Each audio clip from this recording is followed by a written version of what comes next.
¿Qué tal, amigos? Nos encontramos en la Catedral Metropolitana de la Ciudad de México. No podíamos irnos sin visitar este sitio, que tiene también muchos datos para la historia. Y bueno, pues uno al que me quiero referir pues es que en esta catedral fue coronado emperador Agustín de Iturbide, que fuera quien logró, después de 11 años de combate, no de él, sino de varios insurgentes, empezando por Miguel Hidalgo, por José María Morelos, por Ignacio Allende, por otros muchos, pues va a Vicente Guerrero, entre otros. Finalmente, en 1821, Agustín de Iturbide va a lograr la independencia nacional sin derramamiento de sangre, sino a través de pues de un golpe político, de un golpe de negociación, pero que también fue producto de que pues en ese momento las cosas se dieron, no fue nada más así fortuito. Me quiero referir en esta cápsula histórica pues a que aquí en este lugar se encuentran reposando los restos de Agustín de Iturbide, el libertador de México, el padre de la patria. Si tú entras por la puerta principal de esta catedral, que está allá al fondo, pues te pasas por el pasillo de tu mano izquierda, y al fondo a la izquierda, en la última capilla, pues aquí se encuentran reposando los restos de Iturbide. No se alcanza a ver aquí a mis espaldas y a mi izquierda. Vas a ver que pues se nota, se percibe una bandera nacional ahí junto a mi cabeza a la izquierda. Ahí se encuentra una urna de cristal en donde se puede apreciar lo que queda de los huesos del libertador de México, don Agustín de Iturbide. Es triste que en la actualidad pues mucha gente desconozca quién fue él, y más aún que desconozcan que él fue el que logró que México fuera pues una nación independiente de España, y bueno, que a partir de ahí pues iniciara todo un proceso que nos diera una nacionalidad, incluso una personalidad jurídica para poder ser una nación libre y soberana, incluso pues ahora de manera representativa, o sea, es decir, una república democrática.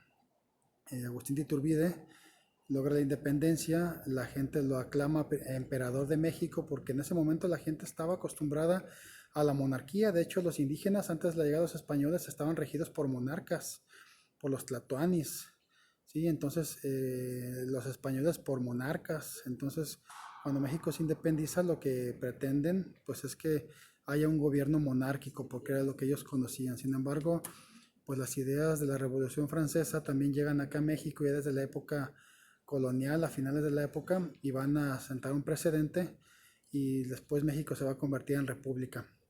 Aquí lo que quiero resaltar es que pues la gente por eso aclamó a Iturbide como primer emperador de México, como un reconocimiento por ser el libertador, pero después pues varios mexicanos, algunos de ellos que ni siquiera entendían muy bien las ideas de la Revolución Francesa, pues van a conspirar para derrocar a Iturbide, empezando por varios integrantes de su Congreso, porque Iturbide, conocedor de las monarquías que estaban en Europa, que eran monarquías absolutistas, en donde el rey no le rendía cuentas a nadie, pues entonces Iturbide pues dice que él no va a gobernar de esa manera, sino va a tener una monarquía representativa. Por eso él va a ser el rey, pero va a haber Congreso que va a representar a la población y que va pues a buscar que esté representado sus intereses ante el monarca. Sin embargo, Iturbide es derrocado en 1823, y él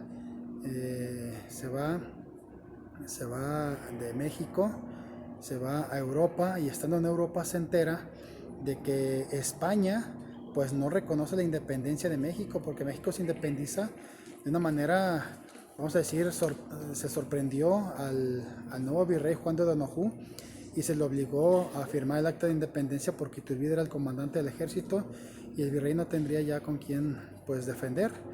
De tal manera que O'Donoghue acepta firmar el acta de independencia, pero España nunca la reconoció.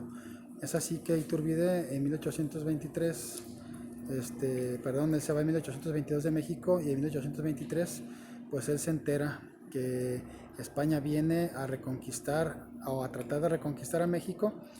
Y además, ciertamente había muchos de sus partidarios que le habían escrito cartas pidiendo que él regresara porque había un caos literalmente en México, había ingobernabilidad.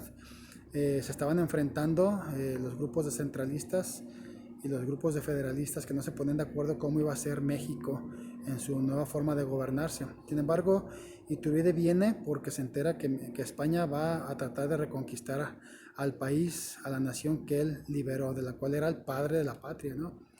En ese momento, pues él no es considerado así, ahora en la historia se le considera así. Se le considera así o se le debería de considerar así porque en la historia oficial se le reconoce a otra persona con el título de padre de la patria. Y padre pues es el que engendra, ¿no? Y en este caso Iturbide fue el que dio la libertad y el que logró que México fuera independiente, una nueva nación. Pues el asunto es que Iturbide regresa y pues cuando llega aquí él no se había dado cuenta que había una orden del Congreso, celoso y con miedo de que él pudiera regresar alguna vez, y en esa ley y ese decreto decía que si Iturbide se presentaba en cualquier parte del territorio nacional con cualquier motivo, en ese momento sería reo de muerte, sin ninguna otra explicación. De tal manera que cuando Iturbide cuando desembarca y toca tierra su pie en Soto la Marina, Tamaulipas, pues es hecho prisionero. Después de que incluso se le dejó libre y luego lo vuelven a tomar prisionero, pues lo van a fusilar sin derecho a defensa, sin que pudiera pues argumentar cuál era la razón por la que se encontraba acá, sino que a través de una ley arbitraria en la que se decreta su muerte por el simple hecho pues de ser antiliberal, porque ya para entonces el Congreso estaba pues imbuido de muchas ideas liberales, pues lo van a matar y él va a decir antes de fusilar que él no quiere que quede mancha en su vida, en su posteridad, pues en su historia, ninguna mancha de traición. Dice, yo no soy traidor, no lo soy, yo vine aquí para morir gustoso por ustedes, pero yo no soy traidor y no quiero que le quede esa mancha a mi familia, a mis descendientes. Y además dice, yo muero gustoso porque muero entre ustedes. Y lo matan, ¿verdad? Entonces, hay algunos autores que incluso, pues reflexionando, dicen que México es el único país hispanoamericano que ha matado a su padre, a su libertador. No lo ha hecho en ningún otro país de habla hispana en México. Todos reconocen en su historia nacional a su padre, a Bolívar, etcétera. Y sin embargo en México, pues no se le reconoce con el título de padre.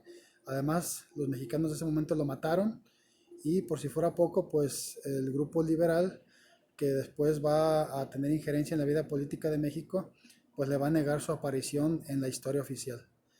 Te invito a que vengas a conocer o a visitar esta capilla que se encuentra aquí al fondo a la izquierda de la Catedral Metropolitana de la Ciudad de México, en donde se encuentran los restos de quien es el padre de la patria, don Agustín de Iturbide.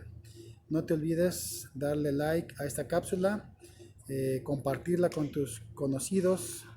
Leo también tus comentarios si tienes algo que comentar. Y te voy a pasar la siguiente pista de nuestra dinámica de premiación. La letra de la pista de esta cápsula es la letra O. Letra O. Muchas gracias y nos vemos en una siguiente cápsula de historia. Hasta pronto.